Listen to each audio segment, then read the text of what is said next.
बच्चों, मैं रागनी Singh शिवव्रत Singh children academy से आपके हिंदी अध्यापिका आज की इस कक्षा में पुनः आपका स्वागत करती हूँ। जैसा कि बच्चों मैंने पीछे पहले ही पाठ का नाम लिख रखा है, यह पाठ आपके हिंदी वसंत भाग 1 से है जो कि पाठ 17 है।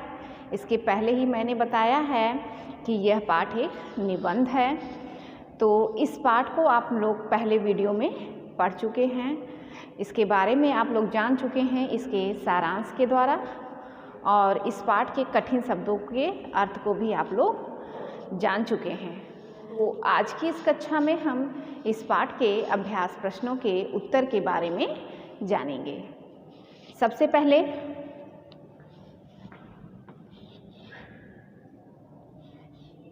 अभ्यास प्रश्न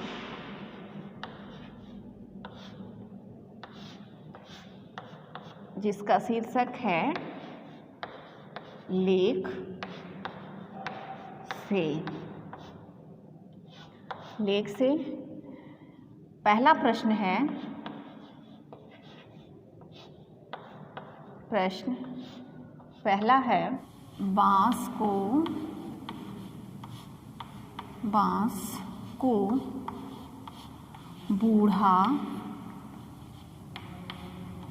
बूढ़ा कब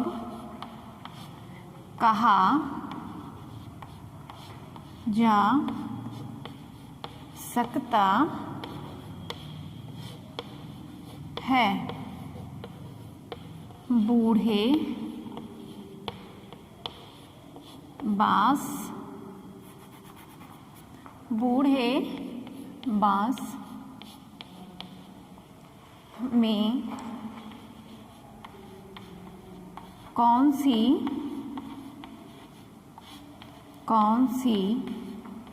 विशेषता होती है जो युवा बांस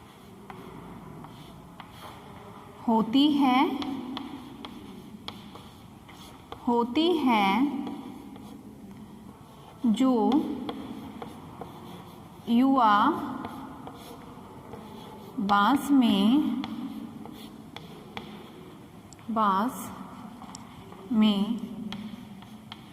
नहीं होते?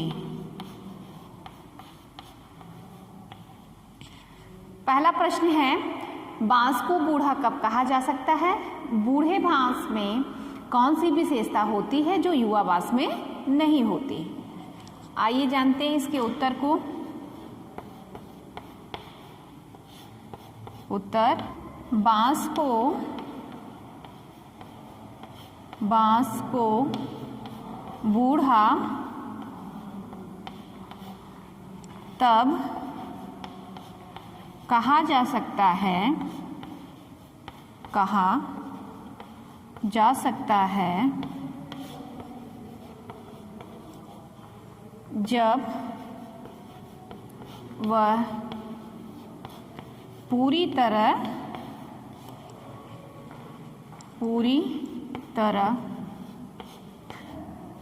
से पक जाता है तथा सख्त हो जाता है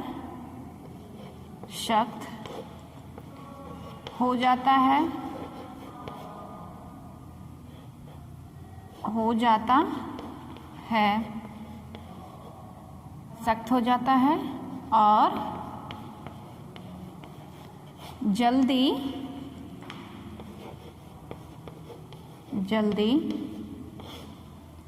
टूट जाता है।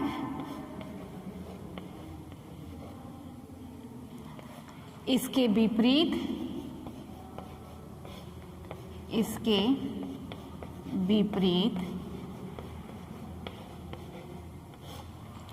युवा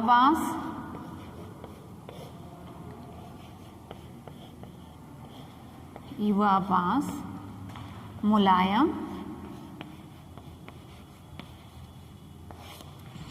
इसके विपरीत युवा बांस मुलायम होता है, मुलायम होता है और उसे किसी भी आकार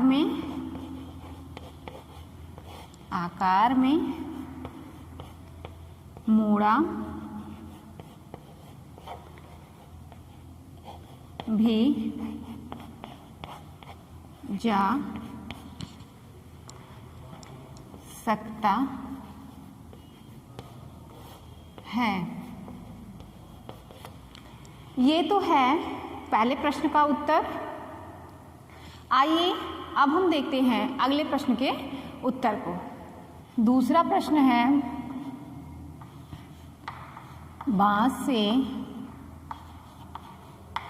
बनाई जाने वाली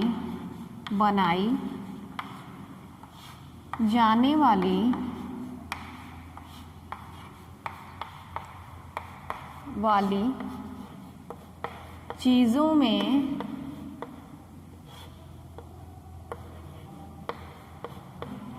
सबसे आश्चर्यजनक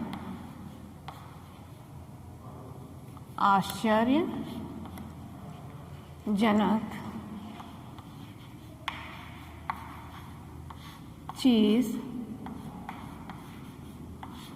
तुम्हें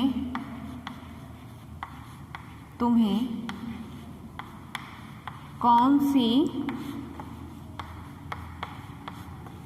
लगी और क्यों?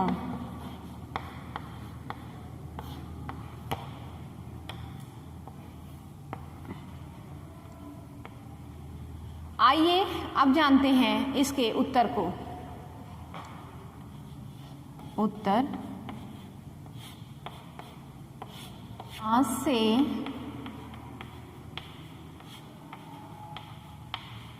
बने चीज़ों में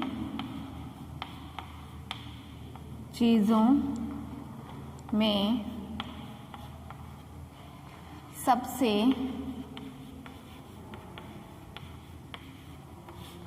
आश्चर्यजनक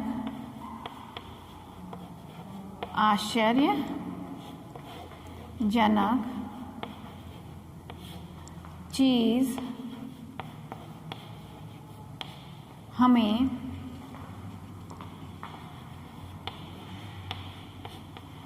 अचार बनाना लगा, क्योंकि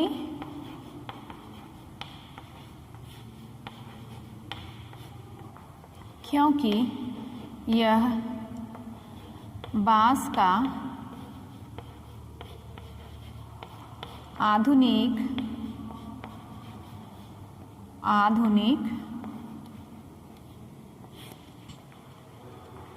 उपयोग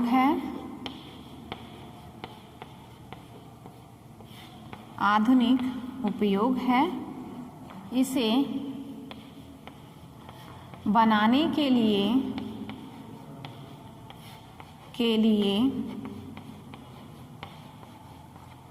अत्यधिक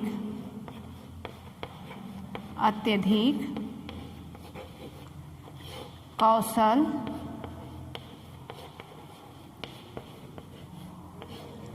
और श्रम की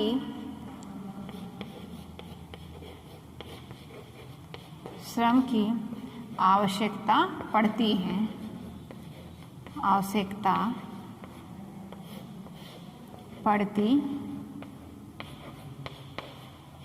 है। ये तो है दूसरे प्रश्न का उत्तर। आइए अब हम अभ्यास प्रश्न के तीसरे प्रश्न का उत्तर जानते हैं। तीसरा प्रश्न है, बांस की बुनाई, बांस की बुनाई मानव इतिहास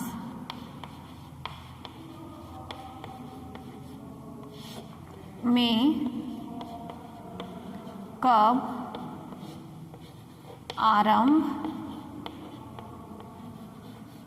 आरंभ हुई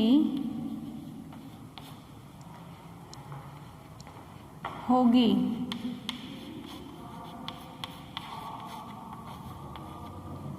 उत्तर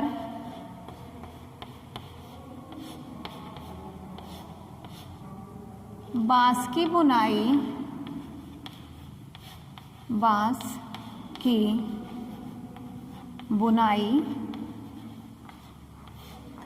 मानव इतिहास में, मानव इतिहास में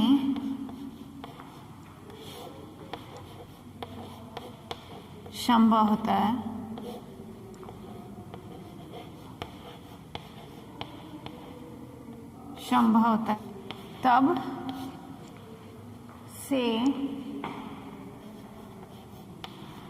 तब से आरंभ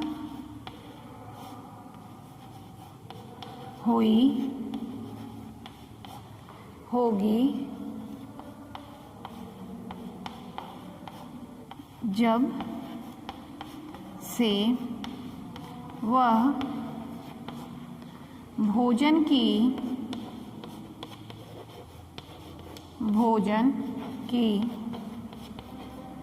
तलाश में इधर उधर भटक रहा होगा।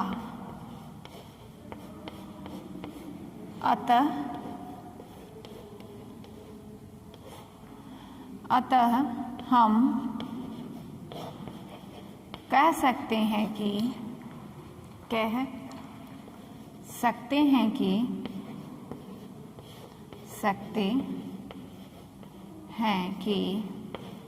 बांस की बुनाई, बांस की बुनाई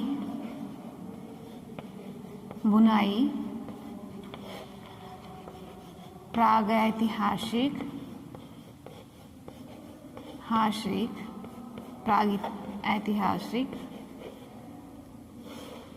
काल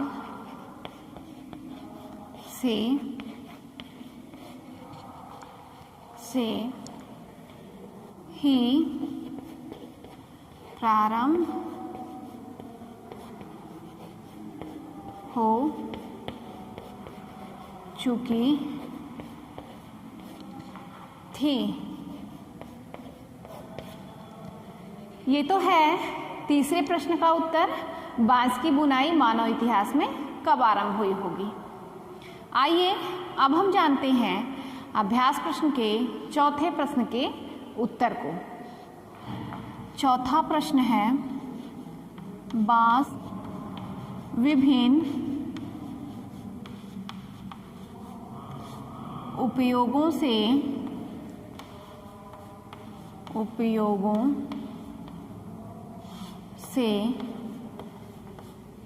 संबंधित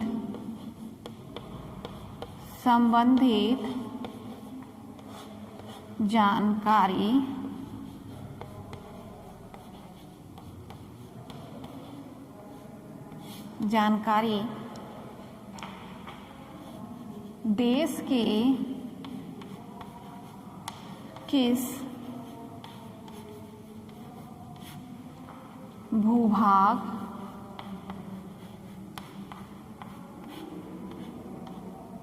के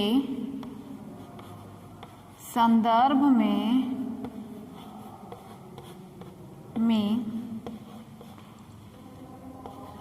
दी गई है। चौथा प्रश्न है, बांस के विभिन्न उपयोगों से संबंधित जानकारी देश के किस भूभाग के संदर्भ में दी गई है? उत्तर, बांस के विभिन्न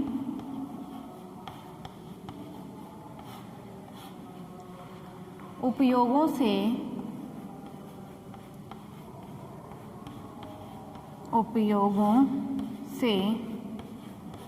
संबंधित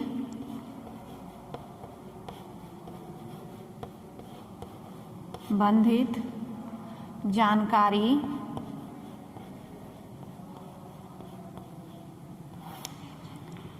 भारत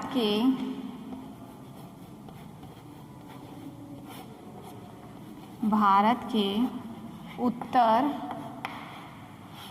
पूर्वी भूभाग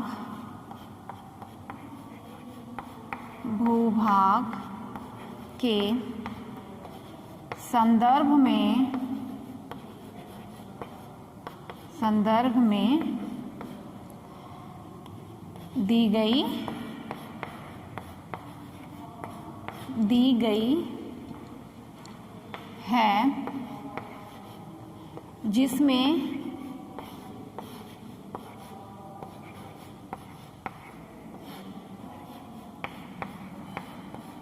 नागालैंड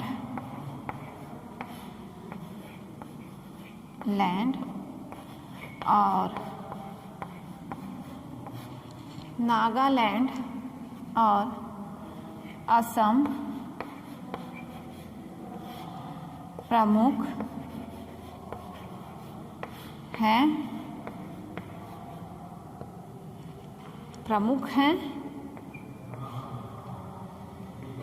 और देश और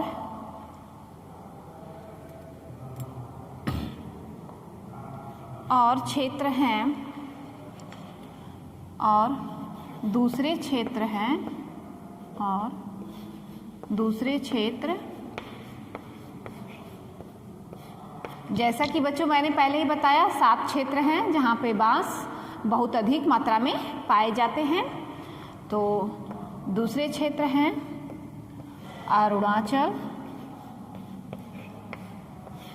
अरुणाचल,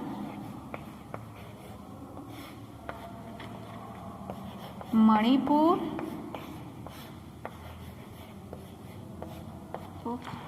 मिजोरम,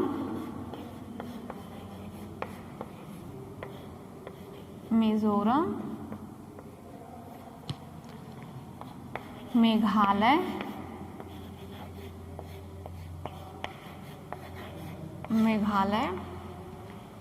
और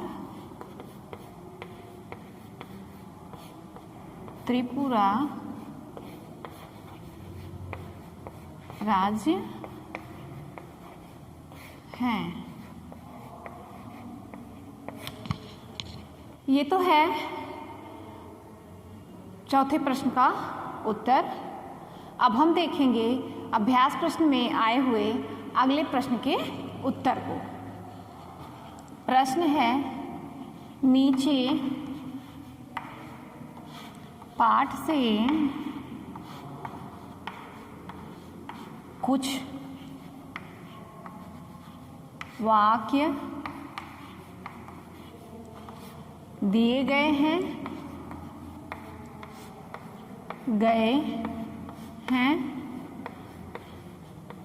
रेखांकित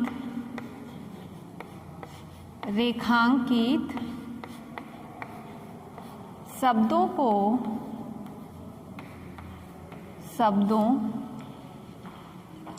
को ध्यान में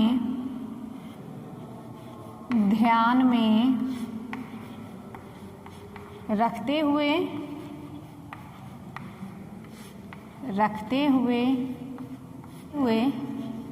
इन बातों को अलग ढंग से ढंग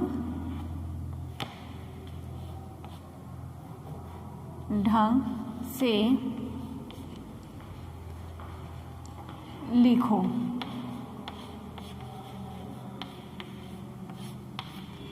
सबसे पहले हम उन वाक्यों को लिखेंगे, उसके बाद हम उसको अलग ढंग से उत्तर के रूप में लिखेंगे। पहला वाक्य है, वहाँ बांस की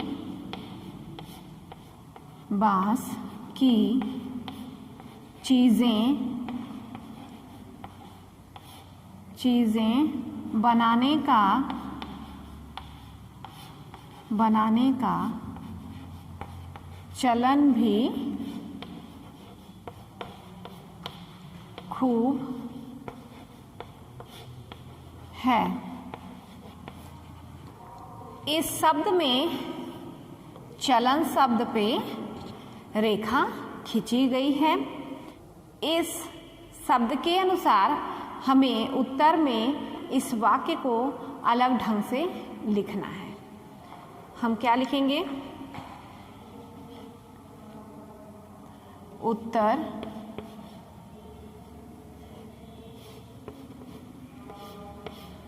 वहाँ बांस की चीज़ें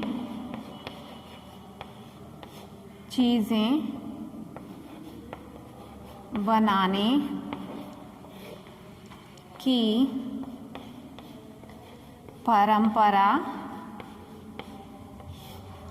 भी खूब है। ये था वाक्य और ये था शब्द जिसके नीचे लाइन खींची हुई थी, रेखांकित शब्द ये था। इसी के आधार पर हमको वाक्य अलग ढंग से लिखना था, तो हमने लिखा वहाँ बांस की चीज़ें बनाने की परंपरा भी खूब है। अब हम देखेंगे दूसरा वाक्य, हम यहाँ बांस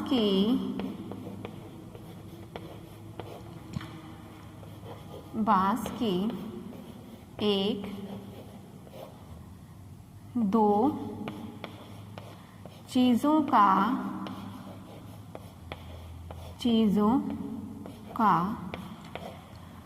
जिक्र ही कर पाए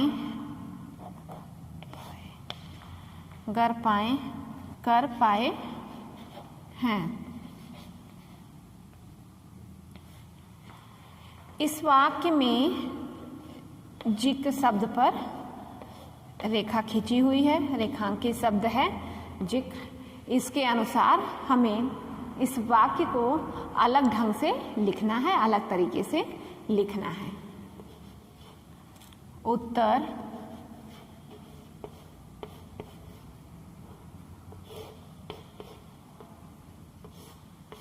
हम यहाँ बांस की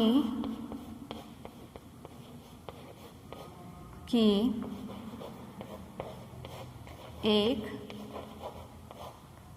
दो चीज़ों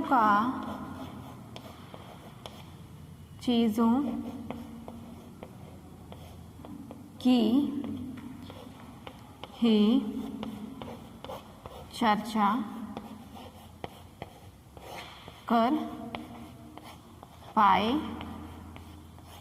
हैं।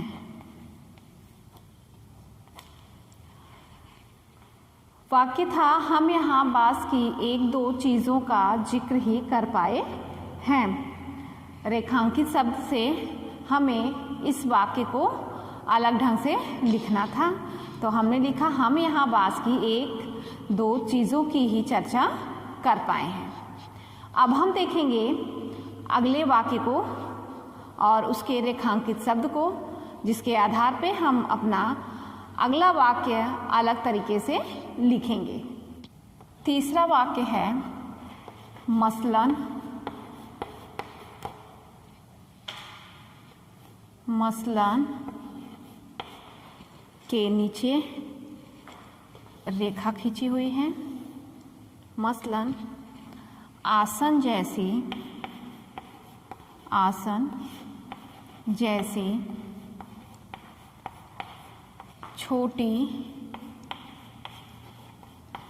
चीज़ें बनाने के लिए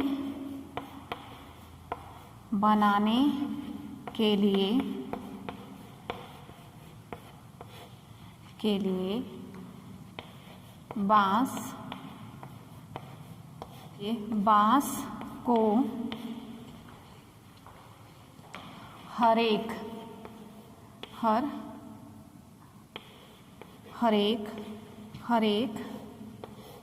इसके नीचे रेखा खींची गई है। हर एक गठान से काटा जाता है। वाक्य है मसलन आसन जैसी छोटी चीज़ें बनाने के लिए बांस को हर एक गठान से काटा जाता है। मसलन के नीचे रेखा खींची गई है और हर एक शब्द के नीचे रेखा खींची गई है। इन दोनों शब्दों के आधार पर हमें इस वाक्य को अलग तरीके से लिखना है। हम कैसे लिखेंगे इसको? उत्तर, उदाहरण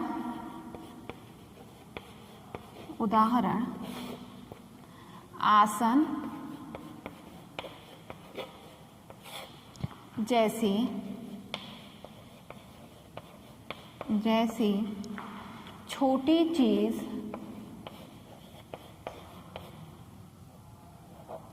छोटी चीज़ें बनाने के लिए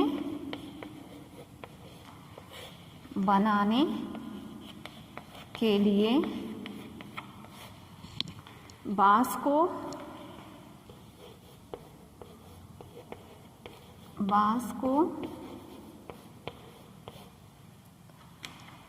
हर एक प्रत्येक गठान से काटा जाता है।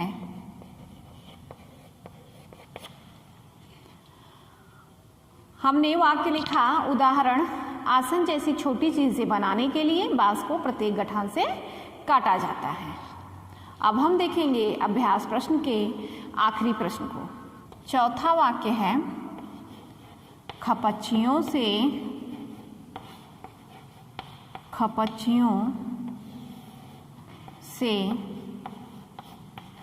तरह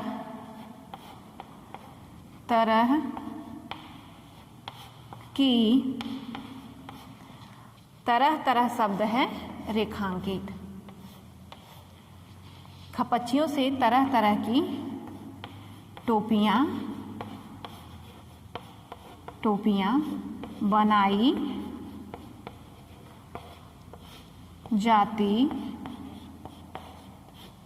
हैं। इसको हम अलग ढंग से कैसे लिखेंगे? उत्तर, खपच्चियों से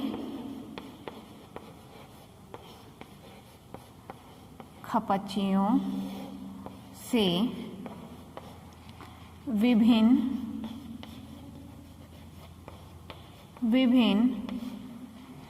प्रकार की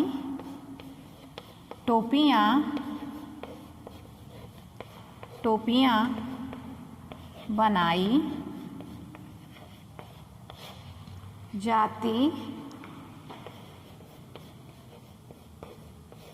हैं।